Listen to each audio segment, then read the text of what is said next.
The Unblockable is the ultimate technique, an attack that can't be dodged, can't be blocked, and you can't fight against. Over the history of Yomi Hustle, numerous patches have been added to kill this technique, and yet it still lives on. This is not a real fucking setup! No, you're lying! This is an anatomical dissection of the Unblockable. To start with, I'll show you what makes it unblockable, the things they all have in common. Later on, at the end of the video, I'll show you how to use these tools to create your own unblockable. Let's begin. Every unblockable is made of 3 components, precisely to cover the 3 weaknesses of normal attack. These are the roll, the jump, and the block. Using a combination of these moves can protect you from every option in the game, excluding what you're about to learn here. Thus, the unblockable must have a move, or a combination of moves to beat all 3. Let's start with the trickiest. Block. Beating block on its own is actually quite simple. You need a grab that beats other grabs. This way, your opponent must jump or roll to escape. This simplicity is what makes unblockable so hard, contrary to what you might expect. You see, there are very few of these grab moves in the game, and even fewer of them fit an unblockable setup.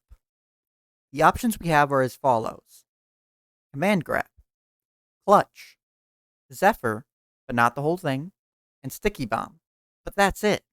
If you aren't a character who has one of these moves, that's already the end of the story. Aside from the very evil and forbidden technology that disables your opponent's grab and or block. We don't talk about that. A lot of these moves aren't very good either. Zephyr can work, but a huge portion of the move isn't actually a grab. Sticky bomb puts your opponent into a knockdown state, and Ninja doesn't have any moves to hit from there. So your reward from an unblockable is something you can get from just pressing free cancel. Clutch, even if we ignore the awful angle it sends at, is a card mode move. This means it has a default 10 frame penalty anytime you want to use it in combos. It's just not fast enough. That leaves command grab. Command grab, by all other measures, is a pretty poor move. It does some great damage, but it's slow, punishable, and doesn't have great follow-ups. However, this is one case where its strengths really show. Because of how scaling works, the best option for your opponent is often to eat this move. That's jumping the gun a bit. It meets the requirements we have, and all you need to remember for now is that it's the best of our available options. Great. We've beaten block, but now let's cover jump, since jump beats our current setup. To beat jump, all we have to do is hit an attack right after our grab would land. The window for this is a lot tighter than it might seem, because many characters have options to rapidly move around. To be on the safe side, hitting the opponent a frame or 2 after the grab is best. Obviously, we can't be the ones to do that though, since we are mid-grab as we're speaking. Thankfully, every character has a plethora of options to hit the opponent without being actionable. Projectiles. Luckily, almost any projectile will work, since if your opponent is jumping, he or she can't also parry it. But some do work better than others. Projectiles with high hit stuns, high damage, or just ones that are easy to set up should be prioritized. For example, both LOIC and Remote Bomb fit this condition. Remote Bomb will also hit you, but we'll talk a bit more about that later. The last option we need to cover is roll. This is the bane of all unblockable setups, primarily because of how far the move goes. The method to beat it is the same as jump. We just need to have an attack that lands right when the roll ends.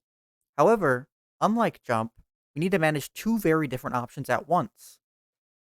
While we could technically place a projectile on both ends of the roll, the difficulty in creating an unblockable setup scales drastically the more projectiles you need. Luckily, there is a somewhat elegant solution, one that doesn't require, or ask for, any input from either player. This would be the corner.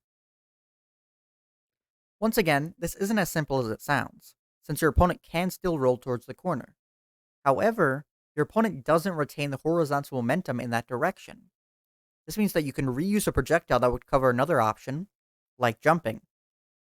Or, if your opponent has a low enough IASA, just react to it in the cooldown of roll. Now, if you've been counting, we have enough setup to theoretically cover every option. But there are a few caveats I'd like to make.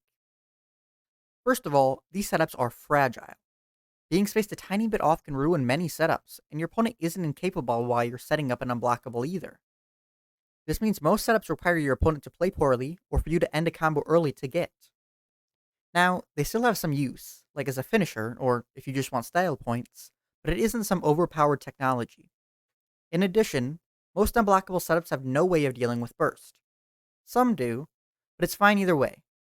This is because we can force the opponent to have no burst by only attempting an unblockable after a burst parry or by winning rock, paper, scissors 2 times in a row.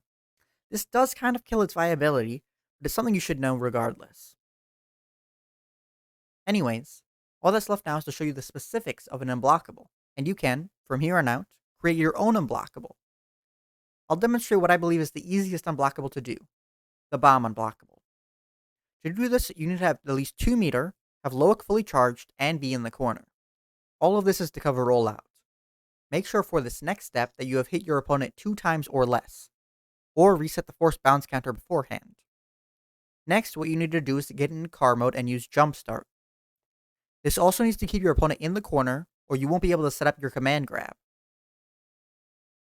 After that, you'll both need to fly towards the correct position and use a remote bomb that hits stun exactly frame 25.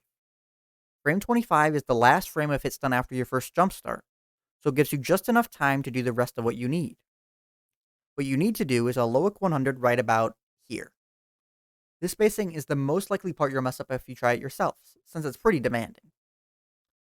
Now, we're almost there. You just need to grab your opponent with a command grab and then use another bomb.